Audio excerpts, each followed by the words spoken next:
Hello and welcome back to Book Banter.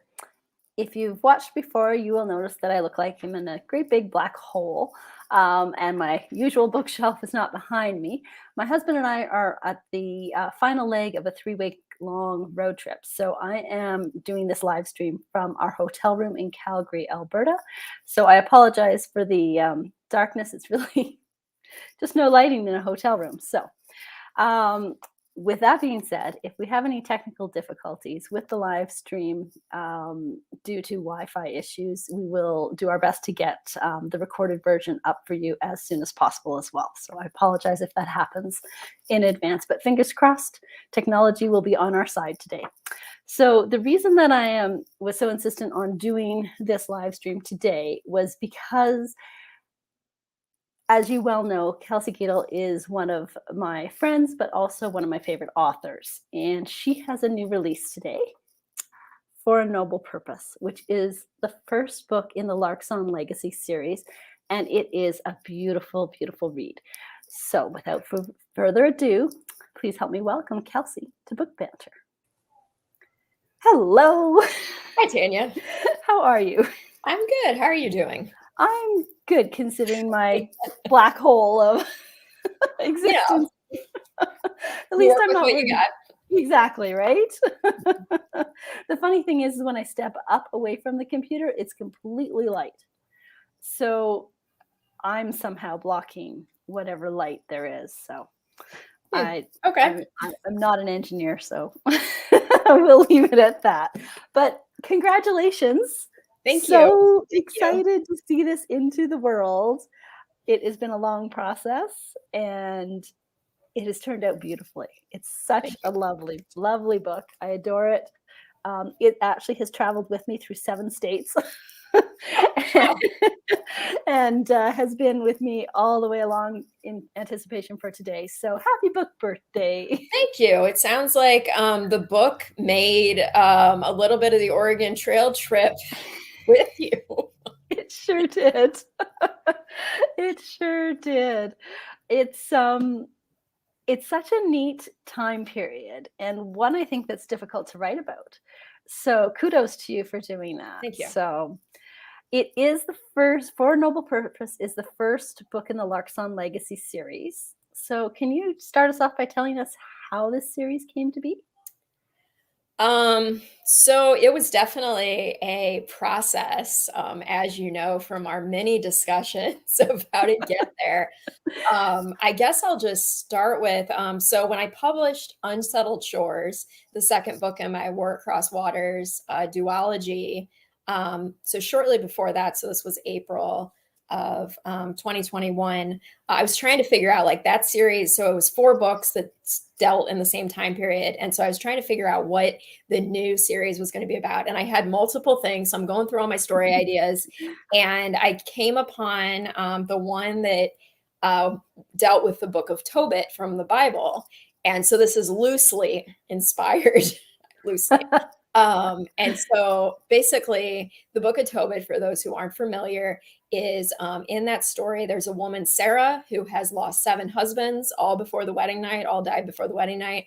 And so Tobiah, in my book, his name is Tobias, but Tobiah in the Bible is next of kin. So in that time period, he has basically rights to marry her. So he wants to do that. He does love his cousin. And so he has some trepidation about it, though, because obviously they all die. And it turns out that the demon Asmodeus is the one who's killing all of these men. So the archangel Raphael comes. He tells Tobiah and Sarah that they need to give a sacrifice and provide some prayers to God, and that they will be spared. Raphael goes off and banishes the demon, and Sarah and Tobiah do what they've been asked and pray to God for a long and happy life, and they have one. So I really, when I read this story, which actually I only read it a couple of years ago, but I thought it was just such an intriguing story, especially with like the supernatural elements and everything, that I wanted to somehow create a book, a historical novel, where it was scientifically based. I didn't want to get into demons and paranormal Yeah. and all of that because that's not my writing. Um, but I wanted to have a hint of that in there. So in my book, Sarah has also lost her 7 husbands. Again, all before the wedding night. And so she thinks she's cursed, as you would. Yeah. So her, Not a big leap. right. There's not a demon, so let's just say that up front. I don't think that's a spoiler. But so her parents decide that they don't really know what to do with her at this point. And this takes place in the 1850s, and she's in Missouri. Her father owns a pretty prominent plantation at the time. And so this whole thing kind of has scandalized their family. And they decide, well, we're going to send her to an asylum because that's what you do with women that you don't know what to do with. Right. So she flees with her housemaid, Martha, and she is invited to Washington Territory with the Larksong wagon train, which Tobias Lark is the leader of this. It's the Lark family has 5 brothers. 4 of them are going to Washington. The other one has stayed behind in Charleston, South Carolina. And basically the brothers want to flee this slave-built society that they don't agree with.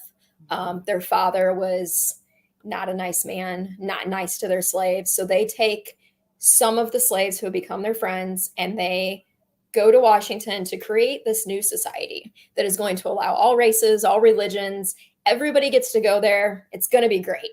But as we know, anytime somebody tries to create the perfect place, conflicts arise. So they're just this book, there's 5 books total. This one's just them trying to get there. So the supernatural elements come in. Sorry, I'm getting a little off track here, but the supernatural elements come in and that the Lark brothers are gifted. Yes. So they have this legacy that has been passed down from father to son, where each of them have talents called gifts that are all scientifically based. So for example, Tobias, he does building and carpentry, and he needs to have the materials. He can't snap his fingers and make a house appear. We're not going that fantasy. But he can do things better, faster, with a knowledge that the people of the 1850s just would not have. So same thing with the rest of the brothers. His other brother, Jameson, is a doctor. And so he has knowledge of medical practices that would not be in the 1850s. So a little bit of magical realism, but not too extreme. Which is actually that's part of my favorite part, because it's actually based in biblical story. Mm-hmm. And bringing it through now, 1850 is not modern day, obviously, but mm-hmm. still bringing it to a world in which we would be more familiar with, more comfortable kind of understanding a wagon trail and a cookout and those kind of elements, and bringing that in. And you actually really beautifully describe how Tobias builds things, and you can see it.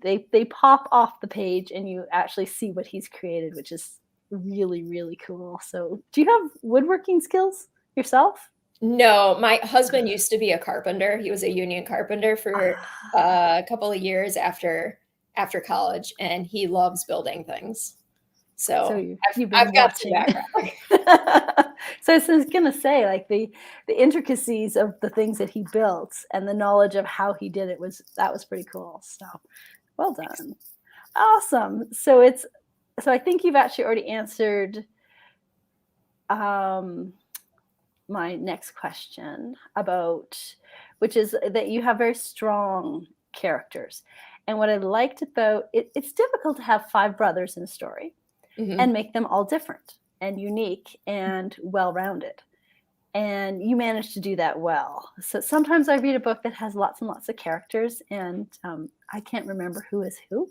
So I did not get lost in For a Noble Purpose, which is good. And that's probably on me. It's not necessarily the author. It's my attention span probably, but it was very evident who was who and what roles they played, not only in the wagon trail themselves, but as siblings in the family dynamic. It was very clear, and it definitely leads up to the other 4 novels beautifully. So that's exciting. Can't wait for the rest. Nice.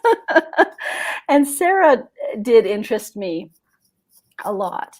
And being widowed 7 times is quite, I think it's a hard character profile to make real. And I mean, even though it's based on the biblical story, you had to infuse something into it to make her make all those things make sense.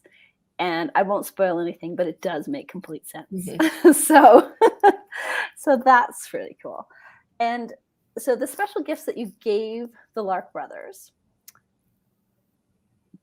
how did you decide which gifts to give them, and how did you keep this from straying too far into fantasy? Because it doesn't read like fantasy. We have that supernatural element, but it doesn't read into like fantasy.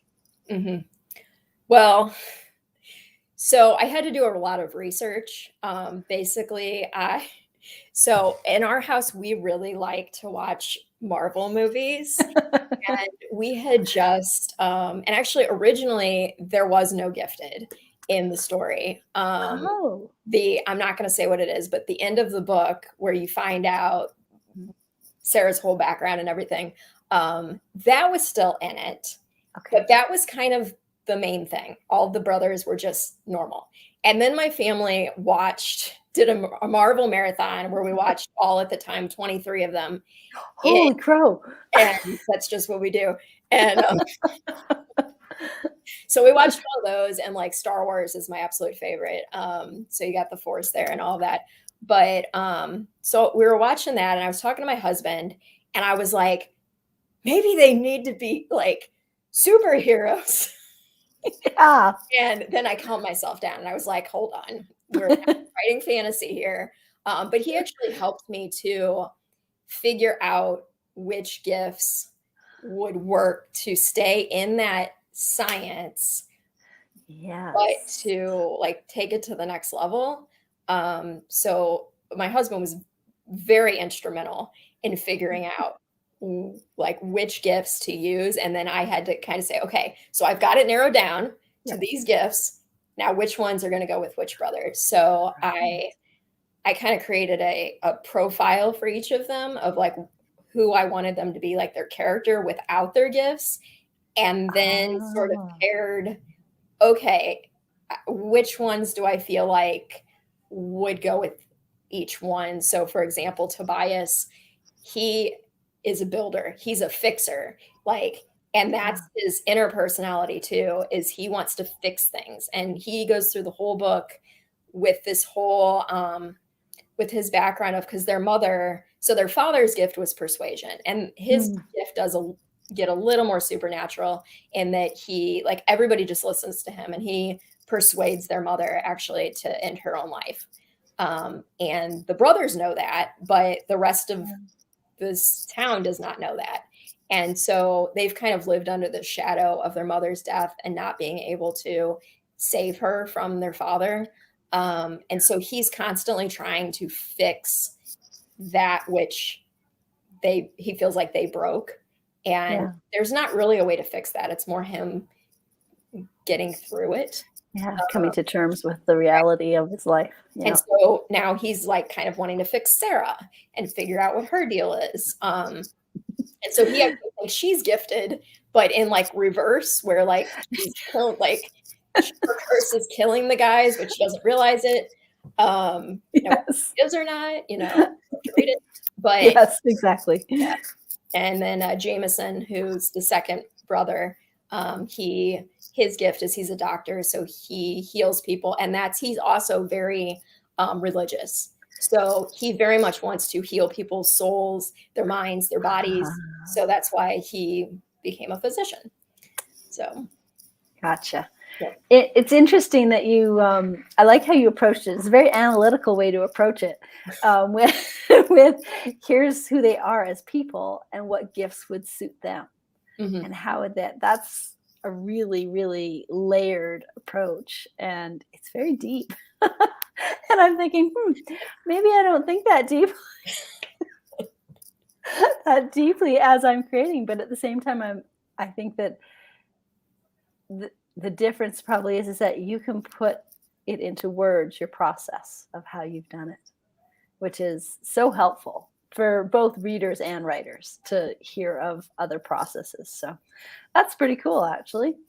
I have to tell you that when it comes to the wagon trail chapters, so as you know, I've written a book where one of the main characters stayed in their bedroom for almost the entire story, which was extremely challenging. There's only so much you can do when a character stays in the same place. Now, because the wagon trail is a long journey, um, I'm sure terrain and such changes, but there is probably months of travel, and you're really just doing the same thing, just trying to move forward, move forward. Um, and so they're essentially in the same environment. And you did such a great job with that aspect of the story because it wasn't boring. There was always something happening. There was always a little tidbit of what could happen or what could have been a reality for people on the actual journey that brought the history to life. And that was really important because I think sometimes we don't see the sacrifices that were made in order to grow and expand and explore. And I think that was really well done. And so the characters, they came to shine as they traveled. And I'm curious if your research into the era of the wagon train movement itself provided any additional insight into how your characters' personalities came to be in those tense situations. Yes, it did. So I read a lot of like diaries, journals from people that were on the trail. And some of them were pretty boring, where it was just like every day. And I think I forget if it's Tobias or I think he mentions that somebody was writing and they're like, oh, traveled 20 miles, saw 10 dead oxen, forded the river. Like sometimes that was as simple as it got. And there was one person who every day they just said mileage, how many dead animals they saw on the side of the trail, and like the key event. But then there were other people who, usually women, who wrote these long, intricate, like every single thing we did today, how they felt about it, like how things looked, how they smelled. So I was very lucky in that respect to get all of these different opinions. And 1852, when this book is set, was the largest or one of the largest years for the Oregon Trail. There were 70,000, I think 70,000 wagons that went. So sometimes, and I had mentioned this too in the book, sometimes it was as far across as like 12 wagons across that were traveling this trail. And the trail was just beaten and all the grass was gone. And so I really liked being able to incorporate those real historical events. And so I found certain things that I then was like, okay, I'm going to take this and I'm going to create a chapter around it. So, for example, the scene where there's a tornado, and well, the tornado actually was just me living in the Midwest where we get tornadoes. And I was thinking, okay, Sarah and Martha are from the Midwest. What would happen? But they lose it. There's a child that gets lost in the tall grass. And sometimes the prairie grass was like up to here. So it was a reality that like children and animals would get lost in these prairie grasses and sometimes not be found. So I thought, well, what if somebody gets lost in the prairie grass and we have a tornado? Like, how much worse can we make our characters feel? Like oxen running into the river, that was something that happened all the time. And like people getting injured, it sounds funny, but it's like the Oregon Trail video game from your youth. If you played that, like, oh, you died of a snake bite. Well, you died of dysentery. Yes, but Yes, those were like very real those are real things. things. So I guess my many years of playing the Oregon Trail were helpful. I don't want to mention too many more historical events because it'll give Yeah. some of the plot lines away. But Oh, absolutely. No, that's really cool because it did. It's difficult to do, and it's nice to get that glimpse into what life would have been like.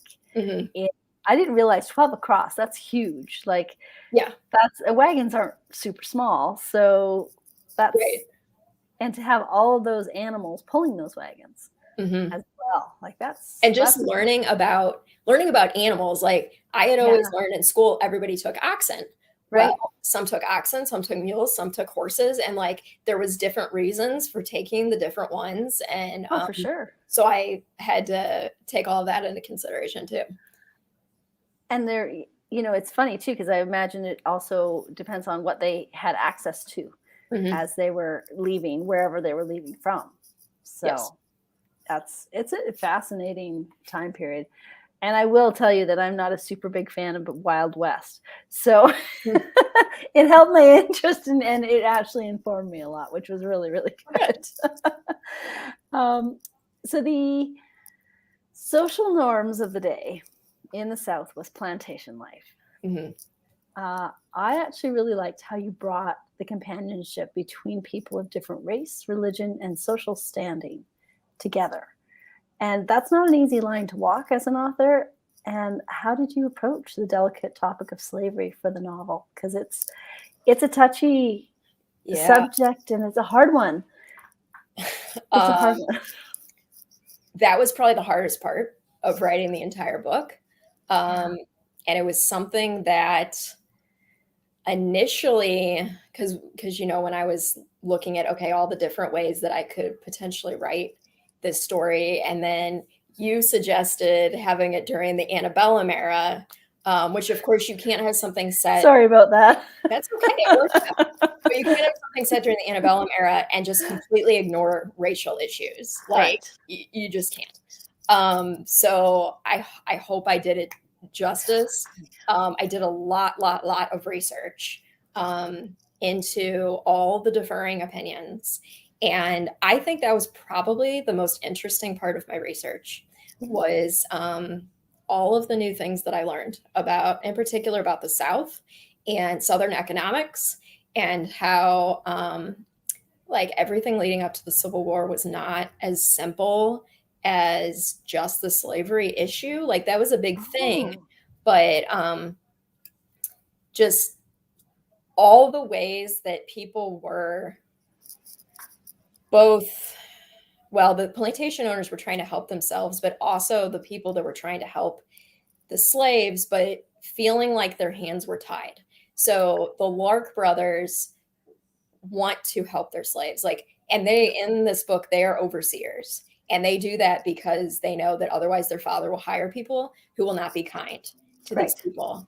But they can't free them because legally there were laws that prevented you from freeing people. Yes. There were also laws that said anyone that was free, like officially free with papers, Yeah.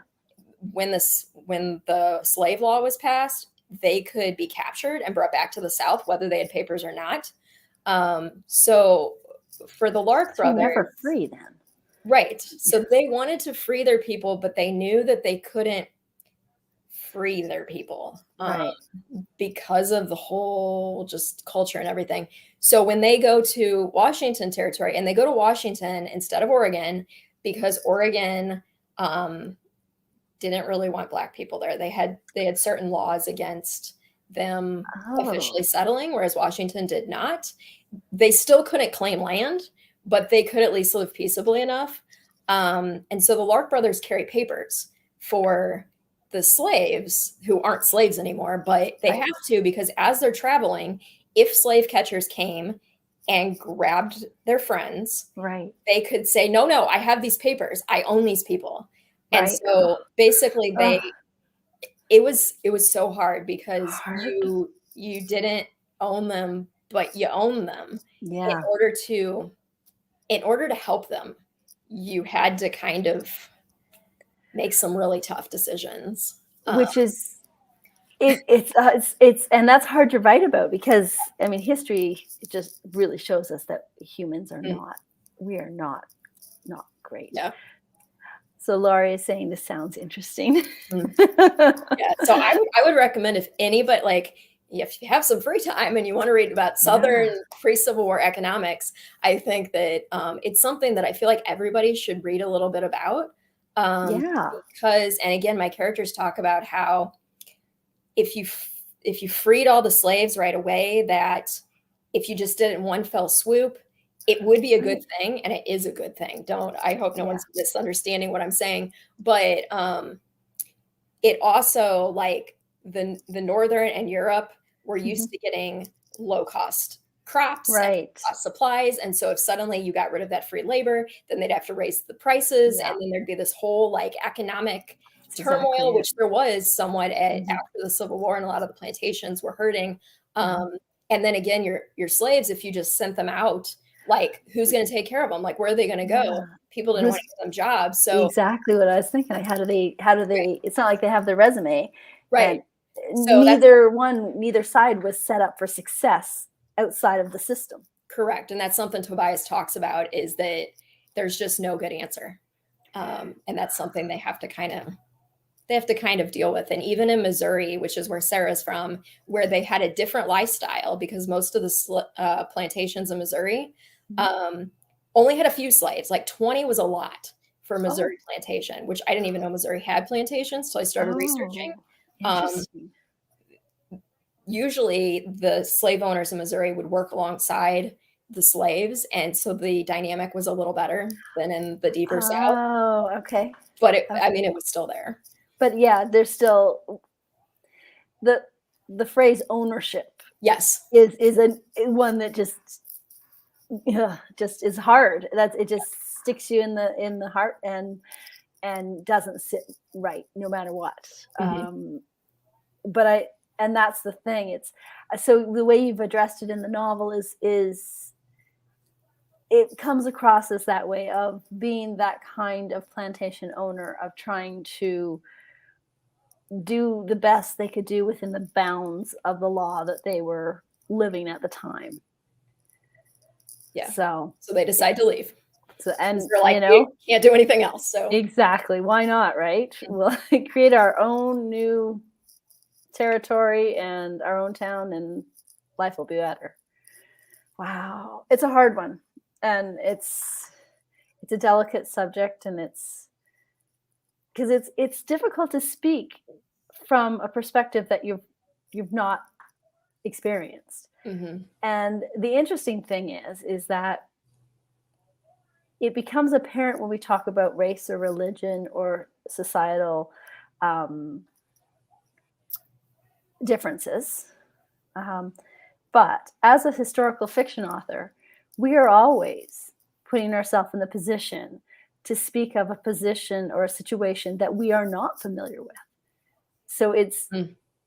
we're always in that murky water, but it becomes much more um, difficult to sort of delve into when it's known issues and that we are still facing Yeah.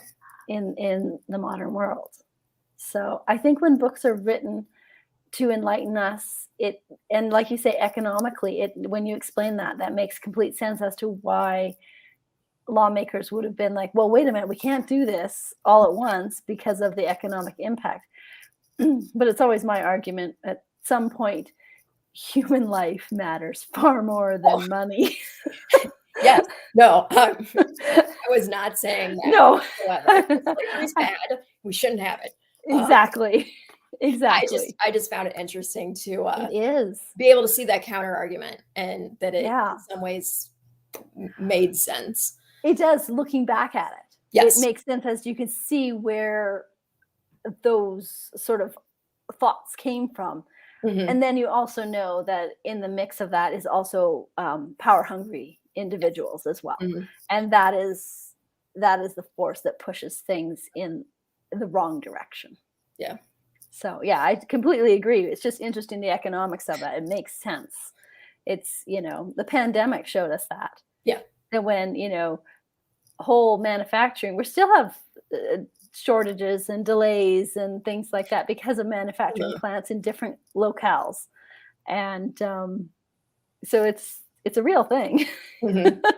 The economy still does make a lot of the decisions for how we behave socially. Mhm. So That's true. it's very interesting, though. It's not easy. So kudos to you for that, because Nice. thanks for doing that for us. There's so the research that you did that helped you with tackling that topic of slavery in the novels was digging into things like the Missouri plantation life. And was Mhm. that through letters and stuff, or was that actual research books that you were? Both. So I mean, I read your standard research books that just talked about, history. It's what Um, happened. but then I also read a lot of like firsthand accounts and Ah, from both like I tried to get a pretty well-rounded like slaves and white people from the South, from the North, and like the two sides of the South, like the Missouri, the northern South and the southern South, because there was okay. a pretty distinct culture between the two. Oh, interesting. Missouri, in fact, was a border state, and so it was like half slave, half free, kind of. And it actually Hmm. had two governments during the Civil War Really? because it like I guess couldn't decide which it wanted to be. So yeah, there were two governments, which I found so fascinating. I'm like, how did that work? Um, but yeah, so I read a lot, That's interesting. listened to It's videos online of people from now talking about things. YouTube is brilliant. Mhm. It really is. I completely agree. Well, it's funny that you talk about research books, because currently 6 of those research books are holding up my computer to the proper height right now. And I think I've got another 8 arriving at home when I get there. And I'm like, yeah. And I'm like, how Mhm. many research books does it take to make one novel? Too many. Yes. And then you can't put all that information into the novel. So, not without boring everyone anyway. So, what, with all of these topics and the beauty of the book itself, which is a beautiful cover, by the way, Thank you. lovely, lovely cover. I'm trying to get it out of the sunlight that's decided to pop up in my world here. Um, Here. let's see your, yeah, because I've got sunlight directly on me. There you go. That's a better picture of it. It's a beautiful cover. It makes me want to run my hand over it. So exactly. What would you like readers to take away after they've read For a Noble Purpose? So I just hope that they can find a little bit of themselves there because I feel like especially with so many characters that I'd like to hope that there's something for everybody and that they can see some of these different viewpoints, especially on like social issues and just personal issues and faith, because faith is a big part of the book as well. Um, and just maybe think about things a little differently than they have, or maybe it reaffirms what they Yeah, already know that they're on the right path or that they should be on a different path. I just opening I the just hope they mind. can relate to it. Absolutely. Absolutely. Well, I think that's the thing. We're all on a journey. It's just, and we're not always all at the same spot at the same Hmm. time. So sometimes it's a sentence, sometimes it's a paragraph, sometimes it's a chapter. Hmm. But if something speaks to you, then hold on to that and really think about it and ruminate on it a little. Yeah, I exactly. agree. So, what can we look forward to from you next? I already Okay. know. I already know the answer, but I'm looking forward to this immensely. Tanya's had the pleasure of reading the first few chapters of the next book and helping me fix them because I was having some real problems. I think they're much better now. But Yeah, the next yeah. book that I'm working on already is book 2 in the Larksong Legacy series. It's called Dusk Shall Weep, and Good it's title. Jameson is the main guy in it. I'm not going to tell you who the main woman is. You'll find out at the end of the book, at the end of the first book.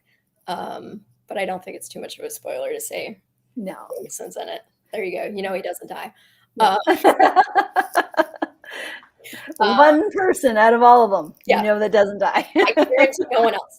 But that one's going to, so at least some of the group has gotten to Washington Territory. They've started their town, but it is not going how they envisioned. It is not this beautiful land where everybody sings songs and skips, which we could have all guessed that. But it starts about 6 months after they've arrived. And yeah, it's just, even with their gifts, it is not going well. And they kind of have to just figure out what they're going to do about that. And the female lead has a secret that she is keeping from everybody. It's a medical secret. And so she is trying to find a husband to take care of her. And I don't know like we all do. There's a Native American element to book 2 as well, because right now it's going to go through the war up in Seattle, the battle for Seattle in 1856. And I'm familiar with that one. Yes, it was right there. So yeah, I think that's about all I can say, since that's a good teaser though. Came out. So. Do you have an ETA for book 2? Okay, so my goal is, I know, I understand the difference between goals and reality, believe me. Right now it's going well. Right now I'm on timeline, but we'll see. January of 2023 is my goal. I'm hoping to get the series out a little bit quicker than my last ones. And since I've kind of been plotting them all together, I'm hoping that will be the case. So January 2023 is the plan. That will be fantastic. We don't have too long to wait, so the characters will be fresh in your brain for a noble purpose. There we go. Thank you so much for joining us. Thank you for having me. It was so great to have you. It's publication day, so I'm sure you have 1,000,001 things going on. It's very busy, and that is good. I am doing a couple giveaways on my page, and Refreshing Read Story Tours is also doing a paperback and ebook giveaway. So if you head over to their site, you can enter in there as well. Refreshing Reads Story Tours on Instagram. On Instagram, there you go. And on your Instagram as well?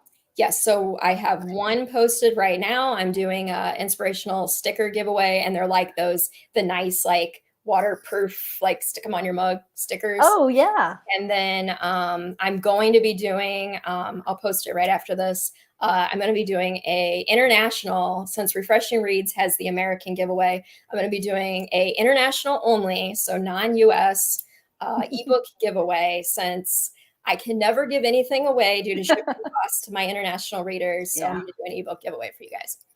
Excellent. So all you Canadians and Brits and Australian residents worldwide, check out Kelsey's Instagram post coming up this afternoon, or we're all in different time zones. So in the next day, check them out.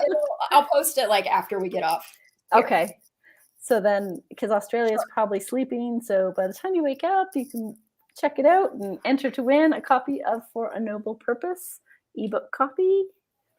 Awesome. Well, thank you so much. It was great to have you here. Congratulations on a wonderful book. Thank you. Fabulous series starter, and I'm looking forward to the rest, all 4 more. All right. Awesome. Thanks so much. Enjoy your publication day. I will. See you later. Bye. Bye.